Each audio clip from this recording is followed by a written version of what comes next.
ಹಾಸನದ ವಿಭ್ರಂನಲ್ಲಿ ಬೆಚ್ಚಿಬೀಳಿಸುವ ಘಟನೆಯೊಂದು ನಡೆದಿದೆ. ಮರಳು ಮಾಫಿಯಾ ವಿರುದ್ಧ ಕಾರ್ಯಾಚರಣೆ ನಡೆಸುತ್ತಿದ್ದ ಪೊಲೀಸರು ನಿವೃತ್ತ ಸರ್ಕಾರಿ ಬಸ್ ಚಾಲಕನ ಮನೆ ಮೇಲೆ ದಾಳಿ ನಡೆಸಿದ ವೇಳೆ ಭಾರೀ ಸಂಪತ್ತು ಕಂಡು ಬೆಚ್ಚಿಬಿದ್ದಿದ್ದಾರೆ.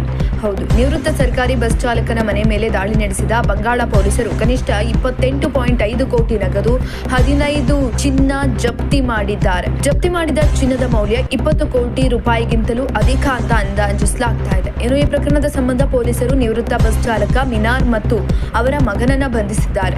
ಇದರ ಜೊತೆಗೆ ಇತರ ಸ್ಥಳಗಳಲ್ಲೂ ಹಣ ಸಂಗ್ರಹಿಸಲಾಗಿದೆಯಾ ಅನ್ನೋದ್ರ ಬಗ್ಗೆ ಪ್ರಶ್ನೆ ಮಾಡಲಾಗ್ತಾ ಇದೆ. ಮಿನಾರ್ ಎಸ್ಕೇಪ್ ಆಗಿರುವ ಟಿಲ್ಲು ಮೊಂಡಲ್ ಅಲಿಯಾಸ್ ಮೊಹಮ್ಮದ್ ನಜೀಬುದ್ದೀನ್ ಅವರ ಸೋದರ ಮಾವ.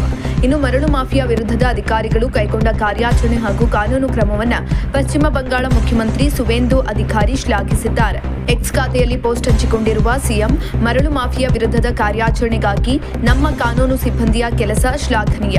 ನಿಖರ ಮಾಹಿತಿ ಪಡೆದು ಕಾರ್ಯಾಚರಣೆ ನಡೆಸಿದ್ದಾರೆ. ಈ ಕಾರ್ಯಾಚರಣೆಯಲ್ಲಿ ಭಾಗಿಯಾಗಿರುವ ಪಶ್ಚಿಮ ಬಂಗಾಳ ಪೊಲೀಸರು, ಡಿಜಿಪಿ ಎಸ್ಪಿ ಬಿಭ್ರಂ ಪೊಲೀಸ್ ಮತ್ತು ಬಿಭ್ರಂ ಜಿಲ್ಲಾ ಪೊಲೀಸ್ ಸಿಬ್ಬಂದಿ ಅವರ ತ್ವರಿತ, ವೃತ್ತಿಪರ ಮತ್ತು ನಿರ್ಣಾಯಕ ಕ್ರಮಕ್ಕಾಗಿ ನಾನು ಅವರನ್ನ ಪ್ರಶಂಸಿಸುತ್ತೇನೆ ಅಂತ ತಿಳಿಸಿದ್ದಾರೆ.